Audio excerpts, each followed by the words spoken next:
बिस्मिल्लाहिर्रहमानिर्रहीम। अस्सलामुअलैकुम वीवर्स, मैं उम्मीद करता हूँ आप तमाम स्टूडेंट्स खैरियत से होंगे।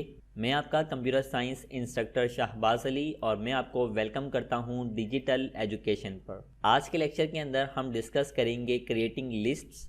आप कैसे एचटीएमएल के अंदर लिस्ट बना सकते हैं, आज के लेक्चर में हम ये सीखेंगे। और लिस्ट की कौन कौन सी टाइप्स होती है एचटीएमएल लैंग्वेज के अंदर, वन बाय वन तमाम टाइप्स को डिटेल में डिस्कस करेंगे प्रैक्टिकल के साथ। तो वीडियो को आपने लास्ट तक देखना है और बिल्कुल भी स्किप नहीं करना। इसके साथ साथ आप तमाम व्यूअर्स से दरखास्त है, अगर आप चैनल पर नए हैं और आपने अभी तक चैनल को सब्सक्राइब नहीं किया तो जल्दी से चैनल को सब्सक्राइब करें और बेल आइकन को प्रेस करें। सबसे पहले ये अंडरस्टैंड करते हैं कि क्रिएटिंग लिस्ट होती क्या है। देखिए, समटाइम्स हमें जो इन्फॉर्मेशन होती है ना, वो प्रोवाइड करनी होती है एक फॉर्म की शक्ल के अंदर, एक फॉर्म ऑफ लिस्ट की शक्ल में हमें इंफॉर्मेशन प्रोवाइड करनी होती है। अब वो लिस्ट आपके पास स्टूडेंट की भी हो सकती है, वो लिस्ट आपके पास सब्जेक्ट्स की भी हो सकती है, वो लिस्ट आपके पास टीचर्स की भी हो सकती है, वो लिस्ट आपके पास फ्रेंड्स की भी हो सकती है, एक्सेट्रा। इसके अलावा मजीद भी बहुत सारी लिस्ट हो सकती हैं। अब हम ये डिस्कस करेंगे कि एचटीएमएल लैंग्वेज के अंदर लिस्ट की कौन कौन सी टाइप्स अवेलेबल हैं और उनको कैसे क्रिएट किया जाता है। एचटीएमएल के अंदर आपके पास तीन तरह की लिस्ट होती है। नंबर 1 आपके पास ऑर्डर्ड एंड अनऑर्डर्ड लिस्ट आ जाता है। नंबर 2 आपके पास डेफिनेशन लिस्ट आ जाता है। नंबर 3 आपके पास नेस्टेड लिस्ट आ जाता है। वन बाय वन इन तमाम को डिटेल में डिस्कस करेंगे। अनऑर्डर्ड लिस्ट, अनऑर्डर्ड लिस्ट आपके पास एक ऐसी लिस्ट होती है जिसके अंदर जो लिस्ट के आइटम्स होते हैं उनका जो ऑर्डर होता है वो मैटर नहीं करता। सादा लफ्जों में, अगर आप अनऑर्डर्ड लिस्ट के अंदर जो लिस्ट के आइटम्स हैं उनको आगे पीछे यानी शफलिंग करके आप उसे लिखते हैं तो उसका लिस्ट पर कोई असर नहीं पड़ेगा। मिसाल के तौर पर आपने पाकिस्तान के शहरों की एक लिस्ट बनानी है। अब पाकिस्तान का कौन सा शहर पहले आए कौन सा बाद में आए डजंट मैटर, इस तरह की लिस्ट को कहा जाता है, ये होती है अनऑर्डर्ड लिस्ट। इसके लिए आप टैग यूज करते हैं UL का, That means unordered list। आप इसको क्लोज भी करेंगे /UL से, और इसके आइटम्स के लिए यानी टर्म्स के लिए आप जो टैग यूज करेंगे उसको बोलते हैं LI यानी लिस्ट। और साथ ही आपने इसको क्या कर दिया, क्लोज कर दिया। उसके बाद आपके पास होता है ऑर्डर्ड लिस्ट। ऑर्डर्ड लिस्ट एक ऐसी लिस्ट को कहा जाता है जिसमें जो लिस्ट के आइटम्स हैं उनका जो ऑर्डर है वो बहुत ज्यादा इंपॉर्टेंट होता है। अगर आप लिस्ट का ऑर्डर चेंज करते हैं तो पूरी लिस्ट के जो मीनिंग है वो तब्दील हो जाते हैं। इसको आप ऐसे अंडरस्टैंड कर सकते हैं कि आपके टीचर ने स्टूडेंट्स की एक लिस्ट बनाई है और वो लिस्ट टीचर ने बनाई है उनके मार्क्स को मद्देनजर रखते हुए, यानी जिसके मार्क्स सबसे ज्यादा होंगे वो टॉपर होगा, उसके बाद उससे कम वाला, उसके बाद उससे कम वाला। अब अगर ये लिस्ट हम चेंज करते हैं तो क्या होगा, पूरी लिस्ट के जो मीनिंग्स होंगे वो तब्दील हो जाएंगे। इसके लिए आप क्या यूज करते हैं, OL टैग का यूज करते हैं। यहाँ पर मैं O लगा दूंगा U को रिप्लेस करके, तो OL मीन ऑर्डर्ड लिस्ट, और लिस्ट के आइटम्स के लिए आप LI टैग का यूज करेंगे। नंबर 2 आपके पास होता है डेफिनेशन लिस्ट। ये भी लिस्ट की एक टाइप होती है जिसको डेफिनेशन लिस्ट बोला जाता है, या इसके साथ साथ आप इसको डिस्क्रिप्शन लिस्ट भी बोल सकते हैं। ये उस सूरत में सूटेबल होता है कि जब आपके पास कोई लिस्ट की टर्म है और उसको आप मजीद एक्सप्लेन करना चाहते हैं, मजीद डिस्क्रिप्शन देना चाहते हैं, उसके लिए आप डेफिनेशन लिस्ट का या डिस्क्रिप्शन लिस्ट का इस्तेमाल करते हैं। इसको आप ऐसे अंडरस्टैंड कर सकते हैं, फॉर एग्जांपल आपसे कहा जाता है कि आप 9th क्लास के अंदर जो सब्जेक्ट पढ़ रहे हैं वो बताएं और हर एक सब्जेक्ट का थोड़ा सा इंट्रोडक्शन भी लिख के दें। तो इसके लिए आपके लिए जो मोस्ट सूटेबल लिस्ट है वो है डेफिनेशन लिस्ट। इसके लिए आप DL टैग का यूज करते हैं, That means डेफिनेशन लिस्ट। इसकी टर्म के लिए आप जो टैग यूज करेंगे वो होगा आपके पास DT टैग, और फिर उसके हमने DT टैग को क्लोज भी किया, और फिर उस टर्म की डिस्क्रिप्शन के लिए, उस टर्म की वजाहत के लिए आप जो टैग यूज करेंगे वो आपके पास होगा DD टैग। मतलब उस टर्म को आपने मजीद डिफाइन करना है, यानी डेफिनेशन की मजीद डिस्क्रिप्शन आपने लिखनी है। नंबर 3 पर आपके पास होता है नेस्टेड लिस्ट। नेस्टेड लिस्ट आपके पास एक ऐसी लिस्ट होती है जो कि एक और लिस्ट पर मुश्तमिल हो। इस तरह की लिस्ट को आप बोलते हैं nested list. Means a list that contains an other list, it is called nested list. ये उस सूरत में सूटेबल होता है कि जब आपके पास एक आइटम है लिस्ट का और उसके काफी सारे ऑप्शंस हैं, उसके लिए आप यूज करते हैं नेस्टेड लिस्ट का। फॉर एग्जांपल आप टेबल ऑफ कंटेंट लिख रही हैं, उस टेबल ऑफ कंटेंट के अंदर आपके पास सब हेडिंग्स होती हैं। मसलन आप कोई चैप्टर पढ़ रही हैं, उस चैप्टर के अब मजीद टॉपिक्स जो होते हैं वो सब हेडिंग्स कहलाते हैं। चैप्टर का नेम तो क्या हो गया, एक मेन आइटम हो गया। अब उसकी जो टॉपिक्स हैं वो क्या हैं, सब हेडिंग्स हैं, ऑप्शंस हैं उसके।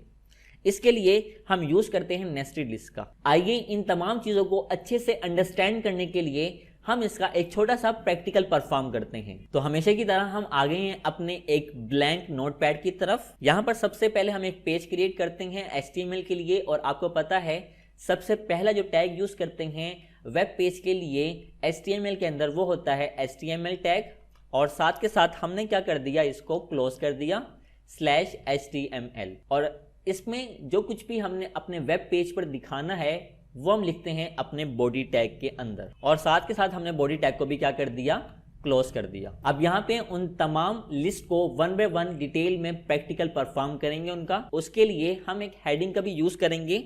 H1 मैंने एक हेडिंग ले ली, और सबसे पहले आपके पास है अनऑर्डर्ड लिस्ट, और फिर मैंने H1 को क्लोज भी कर दिया। अब जो आपके पास अनऑर्डर्ड लिस्ट होती है उसके लिए आप टैग यूज करते हैं UL का। आप इसको क्लोज भी करेंगे UL टैग को। ये आपके पास हो गया है अनऑर्डर्ड लिस्ट के लिए टैग, और इसके आइटम्स के लिए आप लिखते हैं LI यानी लिस्ट, और इसको साथ के साथ हम क्लोज भी करेंगे /LI से, और इसका जो कंटेंट है उसमें हम लिख देंगे आइटम्स। मैं इसी को कॉपी पेस्ट कर लेता हूं। कॉपी किया, पेस्ट एंड अगेन पेस्ट कर दिया, और मैं इसको सेव कर देता हूं। Ctrl+S की मदद से मैंने इसको सेव किया।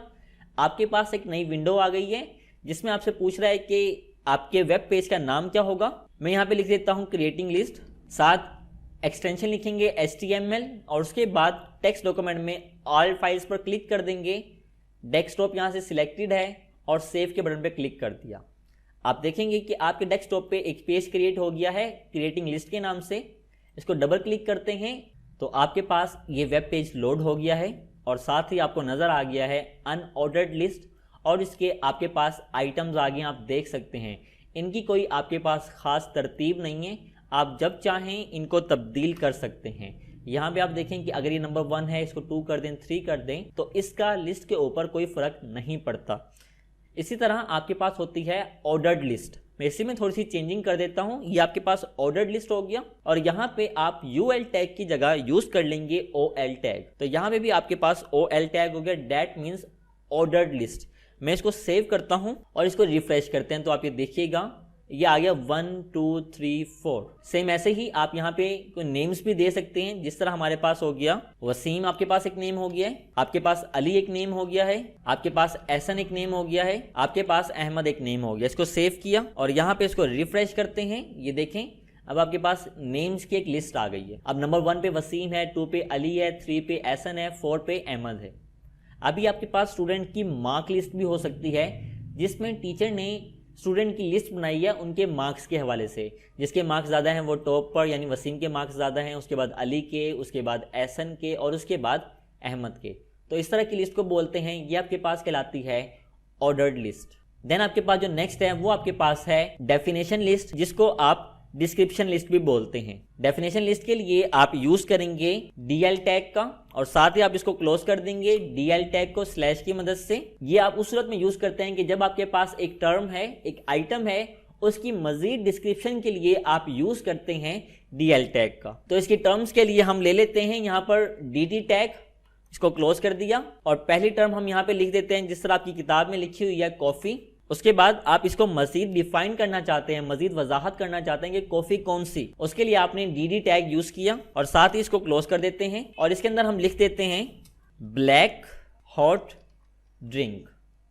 अब ये देखेंगे आपके पास एक डेफिनेशन आ गई है और उसकी मजीद आपने वजाहत कर दी है। हम इसको सेव करते हैं और यहाँ पर जाकर इसको रिफ्रेश करते हैं, तो ये डेफिनेशन लिस्ट आ गया। ये कॉफी एक आपके पास एक हेडिंग समझ लें आप इसे, और इसको मजीद आपने डिफाइन कर दिया। इस तरह आप इसको मजीद बढ़ा भी सकते हैं। मैं यहाँ पे इसको कॉपी करता हूँ और यहाँ पे हम इसको पेस्ट कर देते हैं। दूसरे आइटम्स की जगह हम लिख देते हैं मिल्क, दूसरे टर्म में हमारे पास मिल्क आ जाएगा, और यहाँ पे हम लिख देते हैं वाइट कोल्ड ड्रिंक। सेव किया और यहाँ पे जाकर इसको रिफ्रेश कर दिया। तो ये आपके पास होती है डेफिनेशन लिस्ट, जिसमें आपके पास एक डेफिनेशन है जिस तरह कॉफ़ी, और आपने उसको मजीद डिफाइन कर दिया, यानी उसको मजीद एक्सप्लेन आपने कर दिया। उसके बाद आपके पास होती है नेस्टेड लिस्ट। नेस्टेड लिस्ट क्या होती है? नेस्टेड लिस्ट का मतलब ये होता है कि a list with then another list, एक लिस्ट के अंदर आपके पास एक और लिस्ट आ जाए, उसको बोलते हैं नेस्टेड लिस्ट। अच्छा, ये जो लिस्ट है आपके पास, ये ऑर्डर्ड एंड अनऑर्डर्ड दोनों हो सकती है। पहले अनऑर्डर्ड करके देख लेते हैं।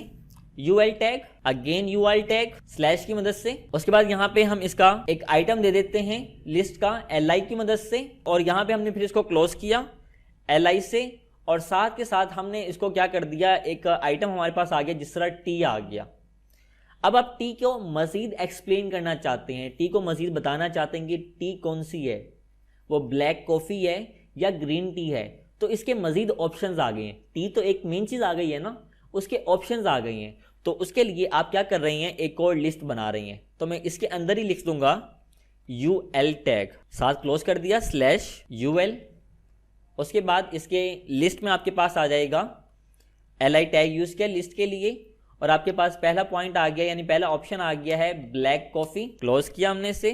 और इसका दूसरा ऑप्शन आपके पास आ गया है लिस्ट के अंदर ही ग्रीन टी, इसको सेव करते हैं और यहाँ पे जाकर इसको रिफ्रेश करते हैं। तो आप ये देखें, आपके पास एक लिस्ट आ गई है टी, उसके अंदर मज़ीद 2 ऑप्शंस आपके पास आ गए हैं, मज़ीद 2 लिस्ट के ऑप्शंस आ गए हैं, जिसमें ब्लैक कॉफ़ी और ग्रीन टी आपके पास आ गया है।